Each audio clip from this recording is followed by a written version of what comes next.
鬼岛之音 Ghost Island Media. La France et Taïwan. Les Français, les Taïwanais, Français les et Françaises, Taïwanais. les À Taïwanais. Taïwan et en France. Les balades culturelles franco-taïwanaises. Bienvenue sur le podcast des balades culturelles franco-taïwanaises proposé par le Bureau français de Taipei en partenariat avec Ghost Island Media. Je suis David Kibler, le conseiller culturel du Bureau français. Je suis aujourd'hui avec Ayoun Kwan, une artiste multimédia basée en France et qui travaille dans une industrie en constante évolution, la réalité virtuelle. La réalité virtuelle, pour moi, c'est comme un virus. Une fois qu'on a découvert, on ne peut plus s'en passer. Mais c'est un bon virus. Voilà, incurable, mais très bon. La réalité virtuelle est tellement prenante, ce n'est pas simplement de regarder, mais ça devient complètement une expérience en soi. On questionne quelque chose par l'expérience et que justement mémoire est basée par nos propres expériences. Pour moi, c'était un médium évident. Les œuvres d'Ayoun traitent souvent de l'histoire et de la mémoire et ont été plusieurs fois récompensées, notamment par des prix au Festival international du film de Oberhausen, à la Mobile VR Jam de Oculus, au prix de découverte des Amis du Palais de Tokyo et également à Osnabrück. Bonjour Ayoun. Bonjour David. Enchanté de vous avoir avec nous aujourd'hui. Au printemps dernier, vous vous êtes rendu à Kaohsiung, grande ville dans le sud de Taïwan, pour participer à une résidence d'artistes. L'objectif était de réaliser un prototype d'une expérience de réalité virtuelle qui aujourd'hui est en cours d'être achevée.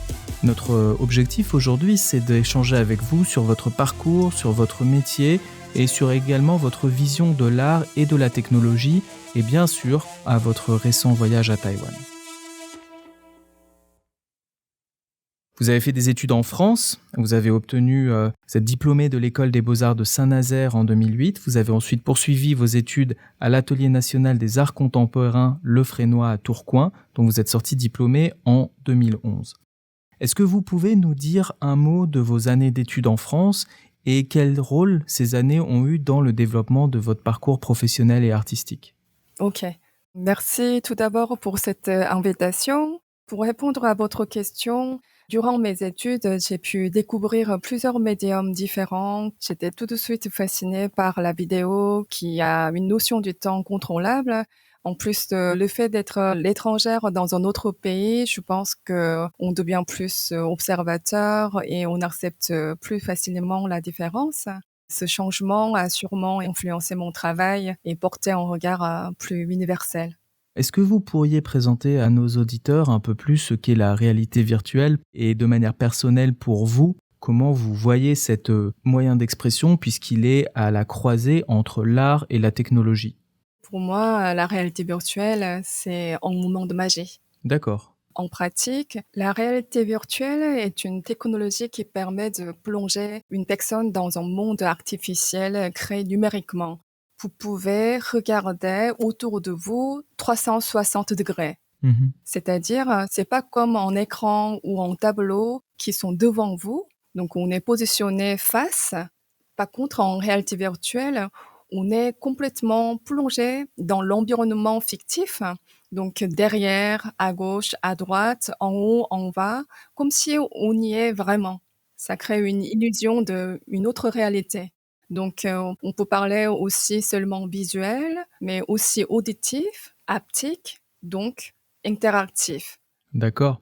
Alors, vous êtes artiste et vous avez également créé un studio qui s'appelle Inner Space VR. Peut-être, est-ce que vous pouvez nous présenter qu'est-ce que c'est un studio de création VR ? Comment est-ce que vous travaillez sur ces projets ? Est-ce qu'au milieu de toutes ces possibilités, c'est la réalité virtuelle qui a retenu votre attention ? Inner Space, c'est un studio basé en France à Paris, fondé par deux créateurs, Balthazar Oxietre et moi-même. Avant de passer à la réalité virtuelle, j'avais fait aussi des installations en sculpture et des vidéos. Et dans mes projets précédents, il y avait toujours une dimension virtuelle. Quand j'ai découvert la réalité virtuelle avec Balthazar ou Frénois, j'ai tout de suite compris qu'en fait, c'était ça qu'il me fallait. La réalité virtuelle est un médium le plus puissant pour engager les spectateurs, au-delà de même des regardeurs, mais ils sont au cœur de l'histoire et que le spectateur peut diriger le déroulé de l'histoire. Donc, nous avons décidé de monter studio ensemble pour partager nos passions. En tant que créateur, nous avons aussi des installations artistiques qui sont plutôt dédiées aux lieux culturels, ainsi que les divertissements et la production du jeu. Et le fait est que la réalité virtuelle renvoie à l'image mentale. Pour moi, c'était assez évident que je travaille sur la réalité virtuelle puisque mon intérêt porte souvent sur le passé. Et justement, par rapport à ce travail sur les questions de mémoire, est-ce que vous sentez que c'était un moyen pour vous d'exprimer ce que vous souhaitiez exprimer, d'utiliser la réalité virtuelle? Oui, tout à fait.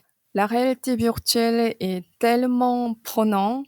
Finalement, ce n'est pas simplement de regarder, mais ça devient complètement une expérience en soi. Le fait est qu'on questionne quelque chose par l'expérience, change complètement la donne et que justement mémoire est basée par nos propres expériences. Pour moi, c'était un médium évident pour traiter sur ce sujet-là. Vous avez dit par le passé que la réalité virtuelle, ça permet, et là je vous cite, de questionner la vérité, de questionner la réalité dans laquelle on se trouve. Est-ce que vous pouvez nous en dire un peu plus pour vous sur cette manière dont le monde virtuel et le monde réel se mélangent? Comment est-ce que vous voyez la mémoire se positionner au sein de cette question? La notion de vérité est tellement subjective. Il peut y avoir plusieurs vérités. En plus, ce qu'on croit comme vérité est intimement lié à notre vécu et la mémoire. Puisque la réalité virtuelle renvoie à l'image mentale, il me paraissait évident que la réalité virtuelle questionne la vérité. Après, je porte un intérêt particulier sur la reconstitution du passé. Justement, c'est ma manière de questionner maintenant la réalité à travers les yeux du passé.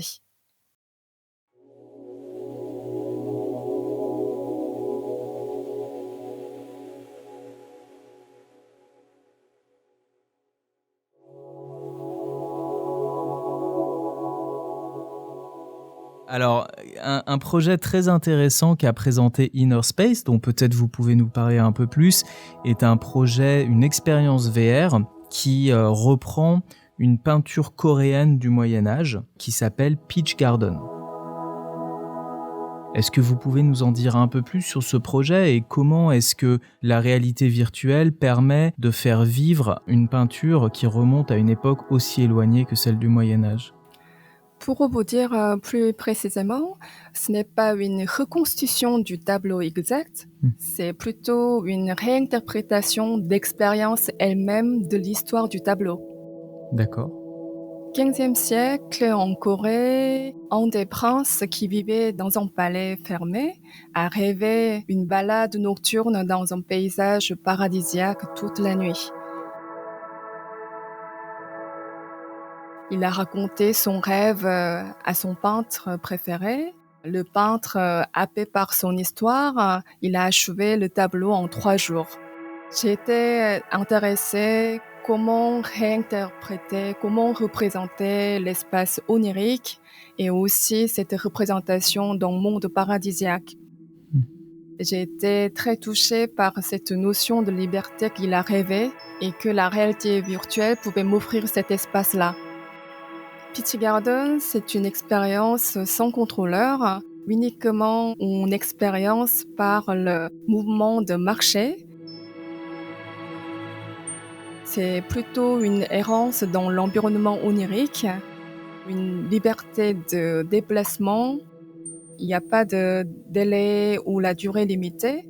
C'est que si la batterie est chargée, vous pouvez continuer l'expérience toute votre vie. D'accord. Vous êtes vraiment le maître de la durée de votre expérience et l'endroit où vous vous souhaitez parce que la dimension était 30 mètres par 15 mètres, qui était assez grand. Donc, il y avait plusieurs personnes qui pouvaient rentrer dans cet espace pour errer. C'était une expérience sans but, contemplative, une invitation à une errance poétique.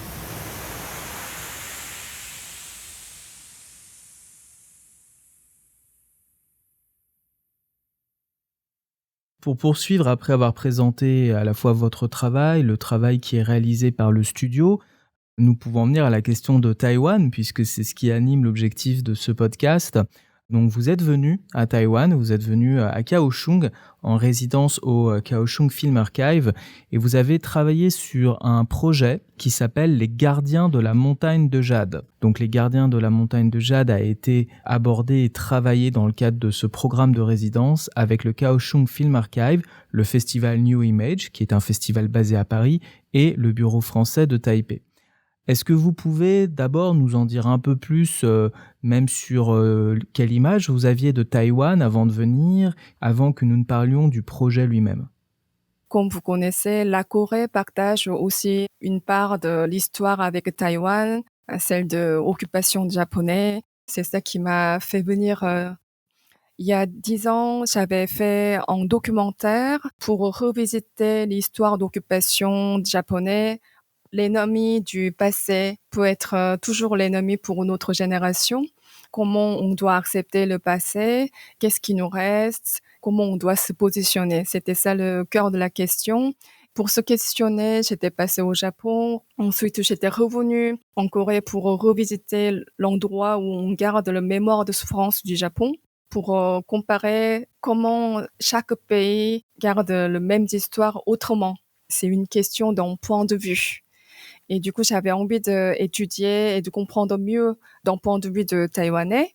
Et du coup, quand je suis arrivée, j'ai été mise en contact avec un chercheur anthropologique taïwanais qui s'appelle Kwan. Donc, on a beaucoup échangé dessus. Final, cet contenu et l'histoire commune que je partage entre Taïwan et la Corée, c'est ça qui m'a fait venir à étudier plus à Taïwan. Et Taïwan a une population très diverse, avec des points de vue multiples, parmi lesquels existent des tribus aborigènes qui sont nombreuses dans l'île. Et votre projet, Les Gardiens de la Montagne de Jade, s'intéresse plus particulièrement à la rencontre entre un peuple aborigène et le colonisateur japonais, et plus particulièrement entre deux personnes. D'un côté, un ethnographe japonais, et de l'autre côté, un représentant de cette ethnie taïwanaise. Est-ce que vous pouvez nous en dire un peu plus et nous présenter peut-être l'histoire de cette rencontre entre ces deux personnes? Alors, il y avait une histoire comme une légende, une amitié tissée entre le chef de clan Bunun et l'anthropologue japonaise de l'époque, Mori. Cette histoire m'avait beaucoup marquée parce que je me posais la question si c'était possible d'entretenir une amitié entre peuples ennemis. En fait, pendant l'occupation des Japonais, Bunun peuple était connu en tant que résistant aux forces japonaises. Le chef de clan Bunun a été très furieux et se prêtait à venger auprès de l'anthropologue japonais pour représailles qui étaient faites sur son peuple. Par contre, anthropologue, il a montré son courage pour traverser le mont Jade, pour continuer ses recherches. Et le chef de clan de Bunun avait finalement apprécié ce courage et accepte sa présence, et ils sont finis par devenir les amis proches, comme s'ils communiquaient à travers le mont Jade, par la nature. Et qui sont alors les gardiens de la montagne de Jade? Ce sont ces deux personnes, c'est ça? C'est plutôt les peuples Bunun, parce qu'ils sont placés dans la montagne de Jade, la plus haute place. Ils sont très connus en tant que chasseurs. Et Mori, qui est le personnage de l'ethnographe japonais, qui va rencontrer donc le chef de l'ethnie taïwanaise. C'est la rencontre de ces deux personnages qui crée l'œuvre sur laquelle vous avez travaillé à Kaohsiung. Tout à fait. Par contre, malheureusement, Mori était disparu il y a presque centaines d'années. Donc après mes recherches, les Bunun peuples d'aujourd'hui n'ont pas de traces exactes sur l'échange avec Mori directement. Par contre, nous avons trouvé plusieurs romans qui sont influencés par cette légende. Donc, j'ai été influencée plus par les littéraires actuels de Taïwanais pour continuer ce projet. Au final, c'est l'histoire d'une acceptation entre l'ethnologue japonais Mori et les populations Bunun qui vivent sur la montagne de Jade. C'est le courage de l'ethnographe qui permet à ce qu'il soit accepté par la population. C'est ce qu'on dit. Après, moi, j'avais quelques questions au-dessus. Donc, le projet Les Gardiens de la Monjade questionne justement la véracité de cette légende et aussi la différente possibilité de points de vue sur cette histoire. Et est-ce que vous avez un point de vue définitif après avoir travaillé sur ce projet? Justement, non. Malgré mes efforts, je crois que j'ai toujours gardé ce point de vue de coréenne et que on ne peut pas toujours regarder l'histoire de la même façon et de peut-être accepter qu'il peut y avoir d'autres regards sur le passé.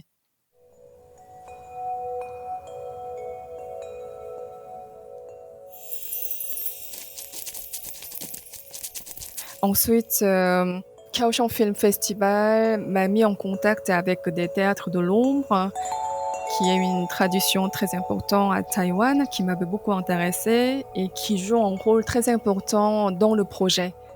Est-ce que vous pourriez nous présenter rapidement le théâtre d'ombre et ce que ça représente pour vous en tant qu'expression poétique? Le théâtre de l'ombre, ça me paraissait comme une expression très juste pour raconter cette histoire.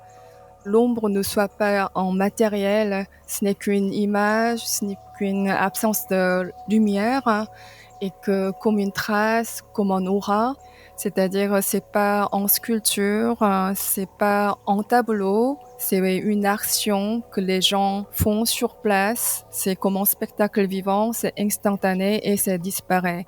Et en plus, même le spectacle en soi est composé de la lumière et l'ombre, qui est la base de vision, qui est très proche de la réalité virtuelle. Et le fait est qu'on raconte une légende que personne ne peut vérifier. Et en plus, c'est une histoire que je ne sais pas depuis combien de temps qu'on raconte. Et cette dimension de légende était très juste par rapport à l'ombre.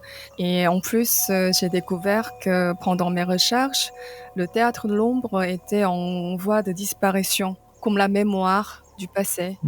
Et j'avais envie de revisiter cette médium traditionnel avec une nouvelle technologie. D'accord. Donc pour vous, votre travail et l'utilisation de ces technologies de réalité virtuelle, ça permet vraiment de redonner vie ou de continuer de faire vivre des formes d'expression artistique qui sinon seraient plus désuètes, comme le théâtre d'ombre. C'est bien ça votre... Tout à fait. D'accord. En dehors de théâtre de l'ombre, par des projets précédents, il y avait des journaux que j'avais traités, il y avait des photos d'archives aussi. Donc, en fait, c'est une manière assez récurrente de revisiter des médiums traditionnels qui est très différent de la réalité virtuelle.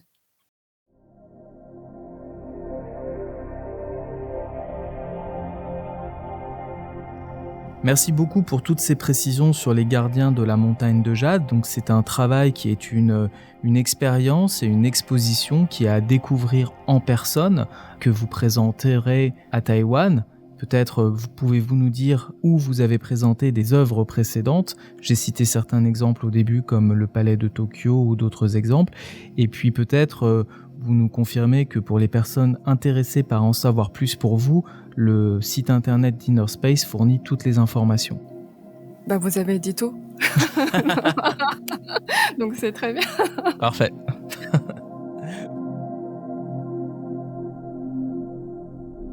Alors, au regard de cette expérience, est-ce que vous pourriez nous dire quelques mots de ce que ça a représenté pour vous, cette vie à Taïwan pendant quelques temps, puisqu'on imagine qu'une résidence, c'est un peu comme une bulle. L'artiste vient, se concentre à son projet. Est-ce que vous pourriez partager avec les personnes qui écoutent ce que ça a représenté pour vous de vivre ça ? Tout d'abord, j'étais vraiment ravie de découvrir un tel pays. Je pense que si je dois choisir de vivre dans un pays, je n'hésiterai pas à choisir Taïwan. Les Taïwanais, ils sont profondément gentils et ils sont si accueillants. Ils ont une aimabilité, mais sans nom. J'ai jamais vu ça dans d'autres pays. J'ai vraiment beaucoup apprécié la qualité humaine à Taïwan. Cette résidence m'a permis de comprendre un peu mieux la complexité de l'histoire en Asie. Au départ, j'avais un regard simple d'une Coréenne, vu seulement le Japon comme un ennemi, comme un envahisseur. Par contre, en venant à Taïwan, j'ai découvert que peut-être c'était aussi un regard très simpliste. Il est possible que l'histoire soit vue autrement par rapport à la position politique aussi. Au final, l'histoire, ce qu'on appelle, ce n'est qu'un rapport de pouvoir, hein, et que la notion de vérité qu'on pourrait y chercher est peut-être très floue. À l'intérieur de Taïwan même, il y a plusieurs regards différents qui se croisent et que, au final, cette coexistence de l'histoire fait partie de l'identité de Taïwan. Alors qu'en Corée, c'est un pays qui est constitué avec un seul peuple, donc on impose un seul regard. Donc c'est ça aussi qui est une grande différence. Et au final, j'étais assez contente de découvrir en fait cette possibilité de regard différent sur le même histoire.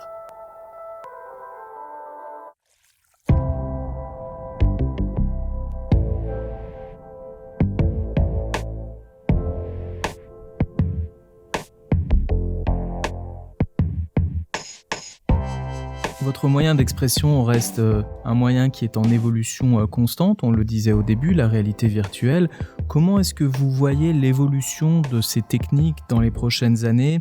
Est-ce que vous pensez que l'explosion de créativité qu'a permis ces technologies va se poursuivre ? Et puis est-ce qu'il y a des œuvres immersives, françaises, taïwanaises ou d'autres territoires qui vous ont intéressé ces derniers temps et que vous souhaiteriez partager avec nous ? Je pense qu'en termes de dispositifs elles-mêmes, donc en termes d'outils techniques, ça va continuer à évoluer, évidemment, de plus en plus petit, de plus en plus facile à utiliser. Et en termes d'utilisateurs, je pense que ça devient de plus en plus accessible parce qu'il y a de plus en plus d'outils performants, faciles à accès. Par exemple, un programme qui s'appelle Quill, qui permet de dessiner dans l'environnement virtuel librement. Et il y a un autre outil qui s'appelle Gravity Sketch pour faire une sorte de maquette rapidement en volume. Donc les créateurs deviennent de plus en plus autonomes aujourd'hui par rapport dans le monde virtuel. Donc c'est sûr que le domaine de création va se développer de plus en plus au fur et à mesure de développement d'outils techniques de la réalité virtuelle. D'accord. Peut-être une ultime question pour vous. Quelle est la prochaine étape que vous voyez dans votre parcours artistique et pensez-vous que vous reviendrez un jour à Taïwan ? Alors, je suis en train de finaliser le prototype du projet Les Gardiens de la montagne de Jade. Donc, je souhaite pouvoir montrer bientôt à Taïwan et en France. Donc, évidemment, je pense revenir à Taïwan dès que l'occasion se présente. Merci beaucoup pour cet échange et votre vision sur l'histoire, sur la mémoire, sur la manière dont les nouvelles technologies de la réalité virtuelle permettent d'aborder ces thèmes. Donc, c'est la fin de cet épisode des balades culturelles franco-taïwanaises avec Ayun Kwon. Merci. Ça a été un plaisir d'échanger avec vous et je vous dis à bientôt à Taïwan. À bientôt, merci beaucoup. Merci, au revoir. Vous écoutez les balades culturelles franco-taïwanaises, qui est une nouvelle série de podcasts proposée par le Bureau français de Taipei en partenariat avec Ghost Island Media. Vous pouvez suivre gratuitement ce podcast sur l'ensemble des applications mondiales afin de recevoir chaque mois un nouvel épisode. Le podcast est disponible sur Apple Podcasts, Spotify, Google Podcasts, YouTube et partout ailleurs. À très bientôt.